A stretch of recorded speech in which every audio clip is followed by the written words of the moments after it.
kenaikan Tuhan Yesus. Bapak, Ibu, dan Saudara, saya mohon maaf. Ini saya hampir 2 minggu suaranya seperti ini ya. Beberapa kali diberikan kesempatan melayani firman. Beberapa kali harus memberikan kata sambutan.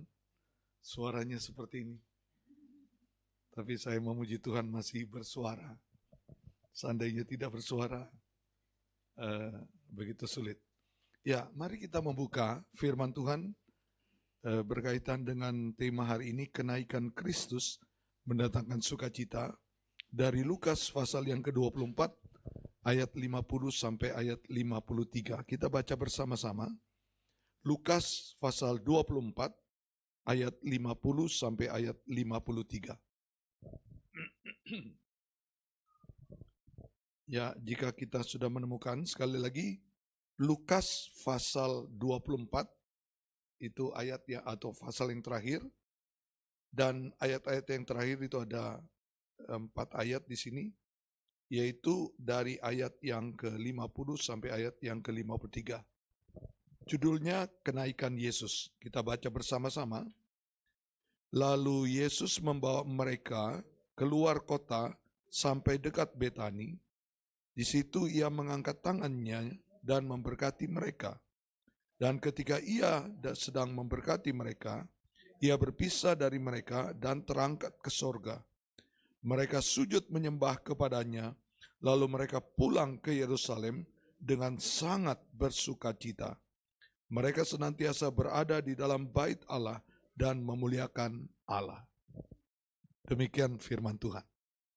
Menarik, di dalam ayat 52 dikatakan, ini sesudah Yesus naik, mereka sujud menyembah kepadanya, lalu mereka pulang ke Yerusalem dengan sangat bersuka cita. Bapak, Ibu, dan saudara-saudara, kehidupan Kristen itu adalah kehidupan yang memang diliputi dengan sukacita. Setiap kita merayakan hari-hari raya Kristen, sebenarnya kita bersuka cita. Hanya satu yang tidak, artinya hanya satu itu yang membuat kita bersedih hati, karena kita orang berdosa dan Yesus harus mati di kayu salib. Tapi kalau kita Natalan, bersuka cita. Ya. Kalau kita merayakan kebangkitan Tuhan Yesus, kita bersuka cita. Dan sekarang ketika kita merayakan kenaikan Tuhan Yesus pun, kita bersuka cita. Jadi kekristenan adalah sukacita. Nah, kalau kita memperhatikan firman Tuhan ini, waktu Yesus naik ke sorga, sebenarnya apa yang menjadi renungan kita? Yang pertama sebenarnya menjadi renungan kita ketika Yesus naik ke sorga, itu tentang peneguhan ketuhanan dari Yesus. Kan selama Yesus itu bersama-sama dengan murid-muridnya, Yesus membicarakan tentang dia adalah Tuhan, membicarakan dia adalah anak Allah. Dia sudah ada sebelum Abraham, dia ada bersama dengan Bapanya dalam kemuliaan. Tetap orang tidak percaya kepada Yesus. Orang menganggap Yesus sama-sama berasal dari manusia, dilahirkan oleh perempuan, dan dia juga adalah manusia. Nah, ketika Yesus naik ke sorga, itu jelas sekali. Tidak mungkin begitu banyak orang menyaksikan Yesus naik ke sorga, lalu mereka tidak melihat bagaimana kenaikannya itu, yang membuktikan itu adalah ketuhanan daripada Yesus yang sesungguhnya adalah Tuhan. Kalau baca dalam Yohanes pasal 3 ayat 13 kan dikatakan begini, tidak ada seorang pun yang telah naik ke sorga dan ia turun ke dalam dunia ini menjadi manusia.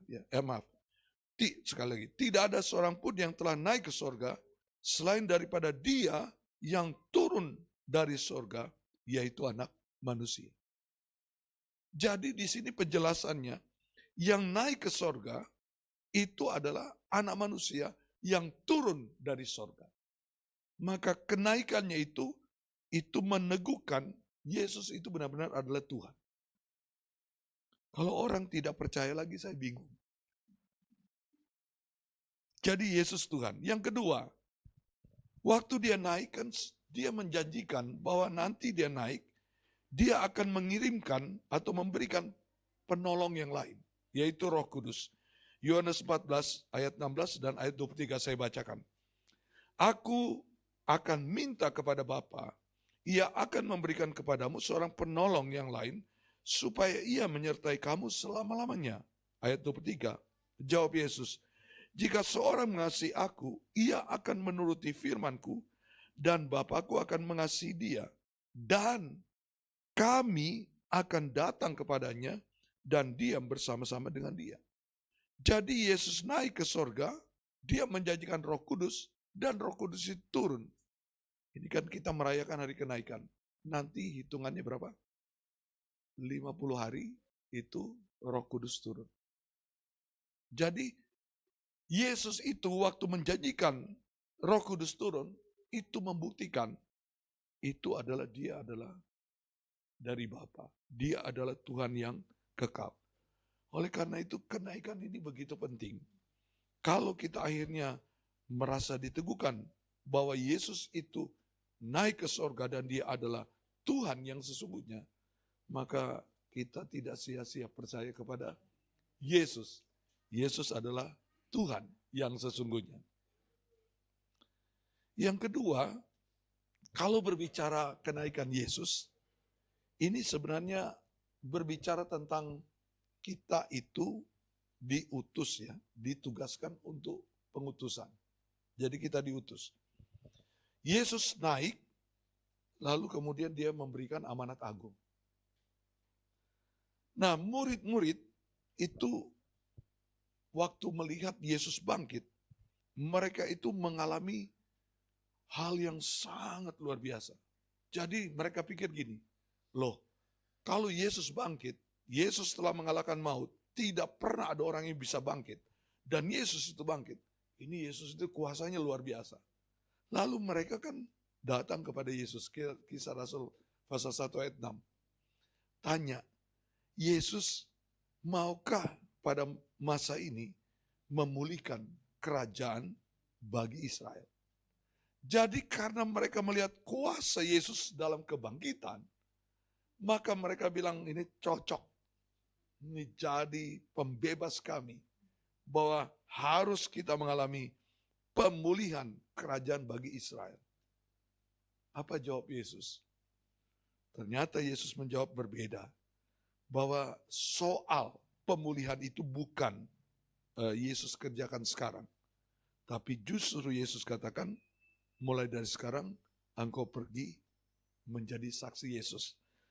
Kisah Rasul pasal 1 ayat 78 kan dikatakan gini. Jawabnya, engkau tidak perlu mengetahui masa dan waktu yang ditetapkan Bapa sendiri menurut kuasanya.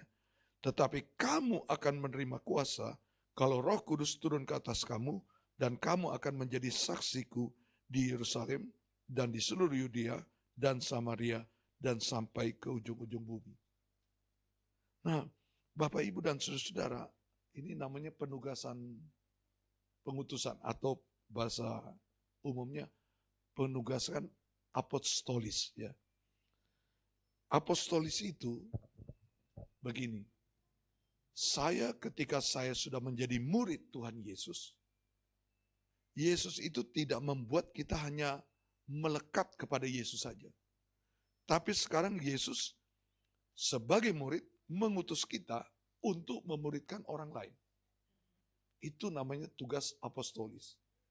Tidak ada orang percaya baru dia cuma, yang penting saya punya Yesus. Yang penting saya bersekutu dengan Yesus. Ini orang Kristen seperti ini nih, orang anak-anak. Ya. Kanak-kanak rohani. Kalau orang telah melekat dengan Yesus, maka ada penugasan apostolis. Dia sebagai murid, maka dia ditugaskan untuk memuridkan yang lain. Karena itu pergilah jadikan semua bangsa muridku. Itu tugas kita. Nah, kalau kita lihat di sini, ini betapa hebatnya Tuhan itu bisa memakai kita untuk mengutus. Dan bahkan ketika kita menjalankan tugas apostolis, ini hebatnya, kita melakukan lebih daripada apa yang dilakukan oleh Tuhan Yesus. Yesus kan 3 tahun melayani bersama dengan murid-murid dan memenangkan orang Israel. Sesudah itu dia mati di kayu salib. Berhenti kehadiran Yesus dalam pengertian dia hadir secara fisik bersama manusia. Lalu Yesus tidak ada, siapa yang menjalankan pemberitaan Injil? Itu kita. Tapi yang hebatnya, kata firman Tuhan, kita akan melakukan pekerjaan yang lebih besar dari pekerjaan yang dilakukan oleh Yesus. Yohanes 14 ayat 12 ya. Aku berkata kepadamu sesungguhnya, barang siapa percaya kepadaku, ia akan melakukan pekerjaan-pekerjaan yang aku lakukan. Saya ulangi ya. Ia akan melakukan pekerjaan-pekerjaan yang aku lakukan, bahkan pekerjaan-pekerjaan yang lebih besar daripada itu, sebab aku pergi kepada Bapa.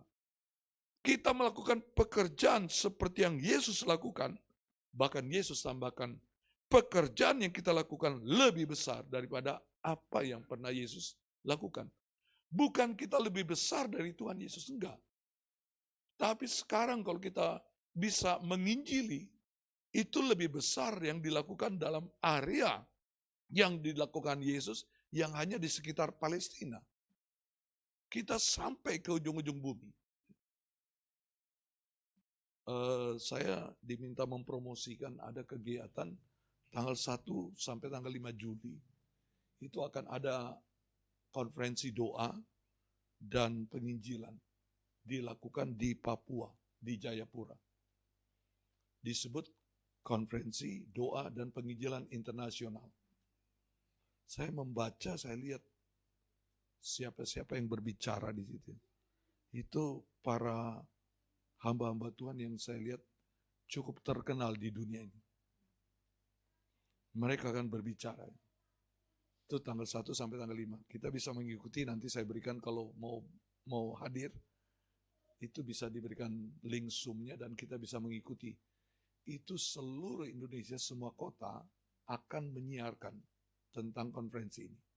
Dan saya akan hadir di sana sebagai wakil daripada PGLI, memberikan kata sambutan dan seterusnya.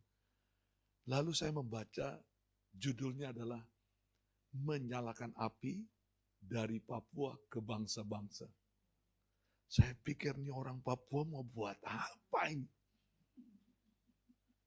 Tapi saya baca firman Tuhan, orang Papua bisa membuat perkara lebih besar seperti yang dilakukan Yesus dari Papua sampai bangsa-bangsa.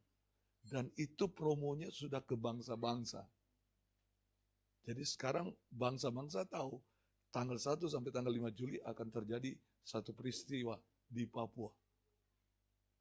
Bapak, Ibu, dan saudara, pekerjaan yang kita lakukan lebih besar daripada apa yang dilakukan Yesus. Bukan kita lebih besar daripada Yesus. Karena firman Yesus demikian, kita akan lakukan. Itu terjadi pada saat Yesus naik ke surga. Sekarang jadikanlah semua bangsa muridku. Dan kita lakukan itu. Jadi kalau kita tidak ikut di dalam arak-arakan, rugi. Saya rugi waktu saya ikut acara Paskah Nasional di Medan. Rupanya ada acaranya namanya pikul salib. Jadi Paskah itu pikul salib. Yang mikul salib itu semua pimpinan lembaga gerejawi aras nasional. Saya datangnya sesudah itu, Bapak Ibu. Saya lihat Romo dari Katolik itu 2 kilometer mikulin salib. Baru ganti dengan ketua umum PGI, ganti dengan ketua umum PGPI, mikulnya itu 2 kilometer jalan. Saya bilang saya rugi. Ruginya kenapa enggak kelihatan di video saya mikul salib, saya bilang. Sebenarnya bukan soal itu. Tapi saya bilang rugi, saya enggak ikut arak-arakan. Dan itu disiarkan oleh, kalau tidak salah, melalui Yang gambarnya burung. Metro disiarkan. Saya tunggu-tunggu, saya ada enggak ada. Karena saya cuma kata sambutan di dalam acara puncaknya, dan saya tidak mikul salib. Saya bilang kalau saya bisa datang mikul salib, itu indah sekali. Bapak Ibu dan Saudara, dan salib itu dibawa oleh pemimpin-pemimpin gereja. Itu diiringi oleh bupati, gubernur di dalam arak-arakan itu. Indah sekali. Saya bilang rugi ya. Nah, termasuk dalam kita ditugaskan oleh Tuhan Yesus untuk pekabaran Injil, menjalankan misi, rugi kalau kita tidak ikut arak-arakan memberitakan Injil. Nanti di surga, siapa tuh yang masuk surga? Kamu dulu ikut enggak? Pak Andi cerita misi-misi yang bicaranya di Garut. Enggak sama sekali, saya tidak ikut. Itu dari gerejamu, kenapa kamu tidak ikut ya? Rugi itu namanya. Ya, ini saya cuma cerita sedikit. Jadi luar biasa. Dan benar kalau kita lihat, pada waktu Roh Kudus diturunkan, peristiwa Petrus itu 1 kali berkhotbah, lebih banyak yang ditobatkan dari apa yang dilakukan Yesus. 3.000 orang percaya baru. Kisah Rasul 2 ayat 41. 1 kali berkhotbah. Bapak, Ibu, dan Saudara, itulah penugasan atas kita. Jadi karena kita melakukan pekerjaan yang besar, maka kita juga bersuka cita karena kita bersama-sama dengan Kristus. Jadi jangan lupa, lakukan perkara besar. Yang berikutnya, kalau kita lihat tentang kenaikan Yesus di surga, ini yang paling kita suka. Karena Yesus naik ke surga, menyediakan tempat bagi kita. Istilahnya, tadi Eka bilang, rumahnya belum dibangun. Wah, ini kalau rumahnya dibangun, ini tunggu giliran ya maksudnya. Anda sebenarnya Bapak, Ibu, dan Saudara, rumah kita sudah selesai. Cuma kita ini belum menempati tempat itu. Sekarang. Tapi kita sudah tahu bahwa kita akan menempati tempat itu. Ya. Jadi Yesus naik ke surga untuk menyediakan tempat bagi kita ya. Di rumah Bapakku banyak tempat tinggal, sudah selesai loh. Banyak tempat tinggal, berarti sudah selesai. Ya. Karena jika tidak demikian, tentu aku mengatakannya kepadamu, sebab aku pergi ke situ untuk menyediakan tempat bagimu. Dan apabila aku telah pergi ke situ dan telah menyediakan tempat bagimu, aku akan datang kembali dan membawa kamu ke tempatku, supaya di tempat di mana aku berada, kamu pun berada. Jadi cuma belum menempati ya. Katanya rumahnya sudah lunas terbayar, tapi belum ada potong pita masuk ke dalam rumah itu.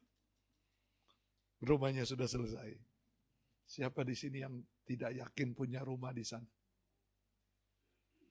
Pertanyaannya, tadi waktu ditanya oleh Eka, Jenny menjawab, salah jawab Jenny. Maksudnya pasti masuk surga ya. Jadi Yesus naik adalah menyediakan tempat bagi kita. Puji Tuhan. Ya, saya baru mendengar berita duka cita. Saya harusnya hadir, tapi saya akan sebentar berangkat. Habis khotbah minta izin, saya langsung berangkat. Karena saya harus terbang ke Balikpapan sebentar. Kata sambutannya pagi ini ditunda nanti malam. Karena saya ada di GBI, Mangga Besar 1. Ya, Bapak, Ibu, dan Saudara, saya ingat ibu yang meninggal ini, kami dekat. Tapi saya tidak bisa melihat dia. Dia pasti sudah sekarang siap-siap masuk rumah baru. Itulah bersama Yesus dia naik ke surga. Nah, yang indah sekali adalah Tuhan menyertai kita ketika dia naik ke surga. Karena apa? Dia memberikan Roh Kudus kepada kita, dan Roh Kudus itu bukan menyertai seperti Yesus. Yesus itu hadir dengan manusia pada saat dia menjadi manusia, tetapi Yesus juga terikat dengan tempat dan waktu. Kalau dia mengunjungi Ibu Lim pada waktu itu, seandainya Ibu Lim ada, dia tidak ada di rumahnya Geris. Dia kan di Palestina pada waktu itu. Tapi sekarang penyertaan Yesus ketika naik ke surga, kita mengalami penyertaan. Ia akan datang dengan Bapa, yaitu melalui Roh Kudus. Dan ia bersama-sama dengan kita. Penyertaan yang paling sempurna kita alami. Yohanes 16 ayat 7 dikatakan, adalah lebih berguna bagi kamu jika aku pergi. Jikalau aku pergi, aku akan mengutus dia, Roh Kudus kepadamu. Mengapa istilah mengutus Roh Kudus? Karena Roh Kudus itulah yang berdiam di dalam hati kita. Semua kita memiliki Roh Kudus. Karena apa? Karena Roh Kudus itu hadir. Roh Kudus itu tidak kelihatan. Roh Kudus itu satu pribadi. Tapi pribadi yang sama itu yang mendiami kita. Itulah yang menyertai kita dalam seluruh kehidupan kita. Itu membuat sebenarnya kita bersukacita. Kadang-kadang kita diliputi dengan pergumulan. Mungkin seperti Geris, pergumulannya tidak mudah. Tapi kalau saya tanya Geris, apakah Geris kehilangan damai sejahtera? Saya rasa tidak. Karena Geris tahu, damai sejahteranya tidak berasal daripada dunia ini. Tapi damai sejahteranya berasal dari Roh Kudus. Itu yang menghibur dia. Saya tahu penderitaan yang dialami seperti Geris ini tidak mudah. Saya melihat sakit yang dialami orang-orang seperti ini. Kadang bukan di tempat di mana ada sel itu bertumbuh. Sakitnya bisa seluruh tubuhnya.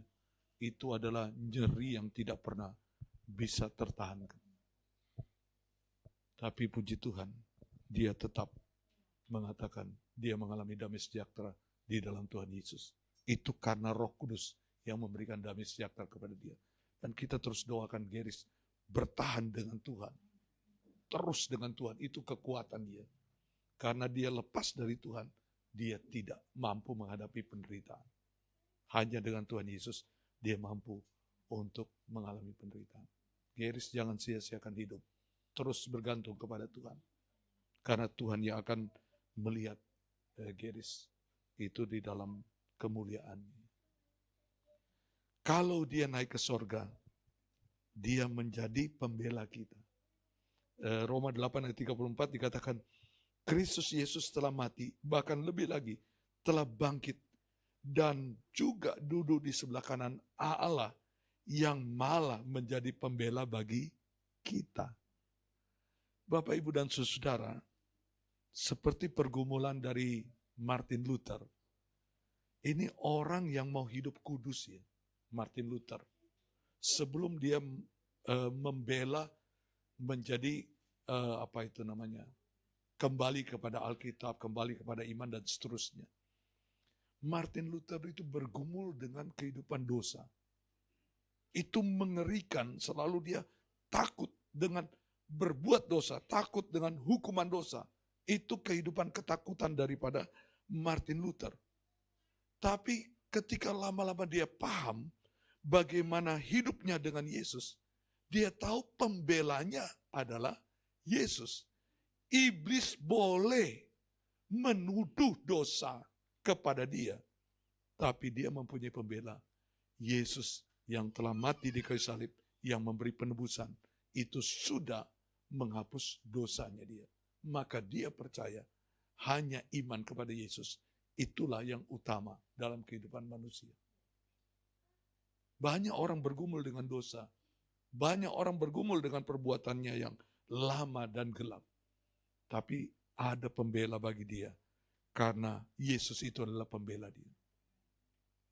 Saya pernah melayani orang yang sulit menghapus ingatannya terhadap dosanya. Seperti dia bilang terus membayang. Walaupun saya sudah berdoa, walaupun saya pernah dilayani, itu kok sepertinya selalu gambarannya muncul, Pak. Gambar dosa itu seperti selalu mengintip. Saya katakan, justru pada saat itu kamu harus tahu, itu Yesus sedang membelamu. Yesus itu adalah kunci yang bisa memberikan kamu kebebasan daripada tuduhan itu. Dan itulah pembela kita. Jadi kita mempunyai Roh Kudus, Yesus Kristus yang menjadi pembela kita. Makanya kita bersukacita. Saya tadi malam melayani ada Zoom, tapi rupanya ini remaja-remaja yang dilayani tahun 84, 85, 83, 84, remaja. Lalu kemudian mereka tersebar di berbagai negara sekarang. Jadi mereka meminta saya melayani melalui Zoom sudah 2 kali. Waktu saya melayani itu, saya lihat mereka dulu imut-imut gitu ya, remaja-remaja gitu. Sekarang sudah jadi ibu ini, ibunya ini, ibunya ini, ibunya ini, bapak ini, waduh. Saya bilang kalian ini sekarang di mana? Jadi kalau saya selamat pagi tadi malam, itu mereka yang di Amerika. Selamat pagi yang di Belanda, selamat siang yang di Belanda dan di Prancis. Selamat siang Pak. Mereka bilang ke saya selamat malam. Melayani mereka. Bapak Ibu dan saudara saya mengerti ya, bagaimana kehidupan mereka dulu juga. Habis menjadi remaja, kehidupan gelap dan lain-lain mereka alami. Tapi setelah mereka di dalam Yesus, benar-benar mereka hidup terlepas karena pembelanya adalah Yesus. Saya bertemu dengan mereka dan saya melihat, wah luar biasa kok kalian setia sekian banyak orang. Iya Pak, kami sudah tahu merasakan hidup yang gelap. Dan kami juga merasakan hidup di dalam Yesus. Jadi pembinaan Bapak dulu masih melekat di pikiran.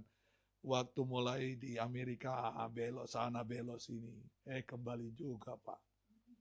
Mencari Yesus. Saya di Prancis, wah hidupnya gini Pak di sini. Nggak sulit kita hidup kudus sebenarnya. Cuma saya bisa hidup kudus karena apa? Ada Yesus dalam hati saya. Duh, saya bilang bisa ya. Mereka bertahan dalam kebenaran. Kalau mereka di dalam Yesus. Ya. Jadi pembela kita adalah Yesus. Dan kita bersukacita. Nah hari ini dia akan naik. Tapi dia akan datang kedua kali. Siapkah kita dia kembali kedua kali? Kalau hari ini Yesus datang gimana?